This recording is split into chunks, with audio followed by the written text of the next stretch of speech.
So now we are in directed graphs, right? Which is another way of representing relations. Remember, relations, we represented it using matrices. Now we have another way of representing it using graphs. So what is a graph? A graph consists of vertices or nodes. What are vertices? This is your vertex or nodes, right? The dot. It consists of edges or arcs. So something like this. This is an arc, right? And it has arrows. Arrows, yeah. That's basically a directed graph right there. Now we have different kinds of graphs. First, we have reflexivity. Remember what reflexive is? It means an element that is related to itself.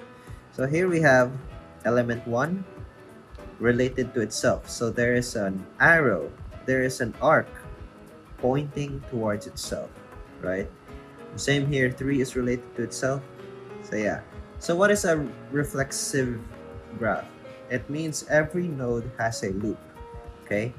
This is node number 1. It has a loop towards itself. Same with 3, same with 2, same with 4. So next, we have symmetry. Symmetry is when every arc from one node to the other returns another arc. Think of it as you and your crush. You have feelings for your crush, and then your crush returns that feelings. That's what you call symmetry, right? What about this?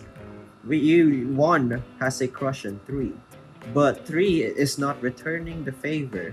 It's not returning the feelings. So it's not symmetric, right? This one is symmetric because 1 returns the feelings for 3, and 3 returns the feelings for 1. And what do you know? 1 also has feelings for 2, and 2 returns the feelings for 1. Oh my god, what a playboy, but it doesn't matter because it's symmetric, right? Okay, that's what symmetry means. Every arc from one node to the other returns another arc. Next, we have asymmetry. It is an arc from one node to the other, but no returns. So 1 here, being a damn playboy, has a feelings for 2, 3, and 4. But guess what? None of them returns the feeling, right? 3 doesn't return to 1, 2 doesn't return to 1, 4 doesn't return to 1. Oh, and look at this. 2 has feelings for 4, but 4 doesn't return. Haha. You know what that means? It is asymmetry. Ahaha. Next, we have transitivity. Transitivity is when the edge from A to B, an edge from B to C, then edge from A to C. Okay, think of it as this. Remember, if A is related to B and B is related to C, that means A is related to C. It already sounds very repetitive, but I'm saying it again. So here, 1 is related to 2, and 2 is related to 4. That means 1 is related to 4. But wait, is this graph really transitive? Look, 1 is related to 3, but it's not related to anyone else. How do we fix that, guys? Simple. We can say that 1 is related to 3 and 3 is related to 4. That means 1 is also related to 4. But wait, there's another way to do it. What if you only have 2 elements? What if you only have 1 and 2? Right? How do we make this transitive? So 1 is related to 2. 2 is related to 1. We don't have to draw another arc. We can just draw 2 arrows. Okay? If 1 is related to 2 and 2 is related to 1, that means 2 is related to itself. Okay? If 2 is related to 1 and 1 is related to 2, that means 1 is related to itself. That's another way to express transitivity, right? Does it look familiar? Look, 1, 2, 2, 1. Then we have 2, 2, and we have 1, 1. This looks familiar? This is transitive. Remember that. See, 1 related to 2, 2 related to 1, so 1 is related to 1. See?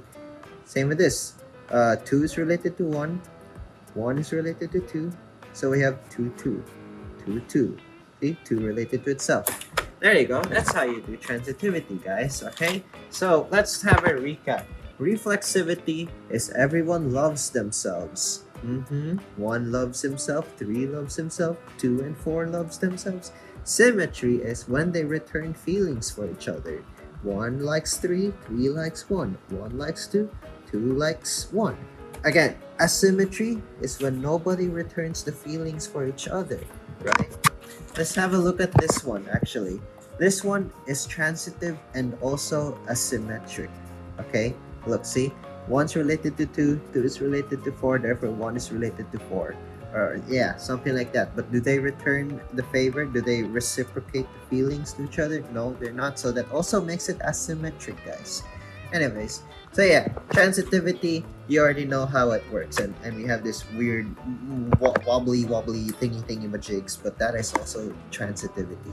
Yahoo! Alright, so I forgot to mention one more thing, which is anti-symmetry. I don't know why Sir didn't include this, but anti-symmetry, it's just like asymmetry, except there may have loops, okay? Anti-symmetry allows loops. So we have 1 that loops to itself, 3 looping to itself, 2 looping to itself, 4 looping to itself. That's it. So here I have the table that includes all the different kinds of relations. We have reflexive, irreflexive, symmetric, asymmetric, anti-symmetric, and transitive. And here I have a bunch of given that I want you to solve. Okay, I want you to check for example, number 23. We want to know, is this reflexive? Is this irreflexive? So just oh, by the way, this one means the arrows, the points there. Okay, so it's very self-explanatory. If it's reflexive, you put a check. If it's irreflexive, you put a check. If it's symmetric, just put a check. All that stuff from number 23 to number 28. Okay, take a good look at this. I'll share you guys the answers later on. Right, are you guys done answering? No? Well, screw you. I have the answers right here for you, okay? We're going to answer number 23 together. So here I have my figure, and we're going to check everything here, okay? Is figure number 23 a reflexive? Well, what is the definition of reflexive again? Every node has a loop. Okay, does A have a loop to itself? No, it doesn't. B has a loop to itself? No, it does not. Does C have a loop to itself? No, it does not. So it's not reflexive. Well, if it's not reflexive, then it's obvious that it's irreflexive. Next, is this symmetrical? We know that the definition of symmetrical is every arc from one node to the other returns another arc.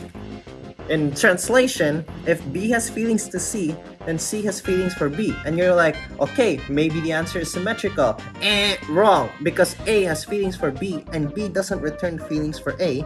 A has feelings for C and C doesn't return feelings for A. So from that alone, it's already not symmetrical. And you're like, okay, if it's not symmetrical, then maybe it's asymmetrical, right? Wrong again. Why? Because we have a mutual feeling happening here. We have B has feelings for C and C has feelings for B, right? So it's not asymmetrical. The only time for this to be asymmetrical is when B never had feelings for C. So it's going to be like looking like this, right? There's no reciprocated feelings in this figure. But there is, therefore it's not asymmetrical. What about anti-symmetrical? For the same reason that there is a mutual feeling happening here, it is not anti-symmetrical. Next, is it transitive? Okay, wait, hold on. I want to fix. Oh my god, I want to clean this up. There we go. Next, last one. Oh shit. Is it transitive? So if A is related to B, and B is related to C, then A is related to C. Okay, next, A is related to C, and C is related to B, so A is related to C. So you're like, okay, maybe it's transitive. Wrong! Why? Because B is related to C, and C is related to B. Therefore, C should be related to itself. You must be wondering, what does that mean? Well, remember what I drew earlier? This one? See? If 1 is related to 2, and 2 is related to 1, there should be 2, 2. Same with this. If B is related to C and C is related to B, there should be CC. Same with if B is related to C and C is related to B, there should be BV. There should be a loop, okay? If you wanted this to be transitive, what I'm trying to say is there should be a loop to itself in order for it to be transitive, right? But there is no loop to itself. Therefore, it is not transitive. And from that, we can tell, boys, that figure number 23 is only irreflexive. I am running out of ink, but you know the answer. It is only irreflexive. Bam, you do the rest. You try to understand the rest. Good luck, and then just message me if you guys don't understand. Goodbye.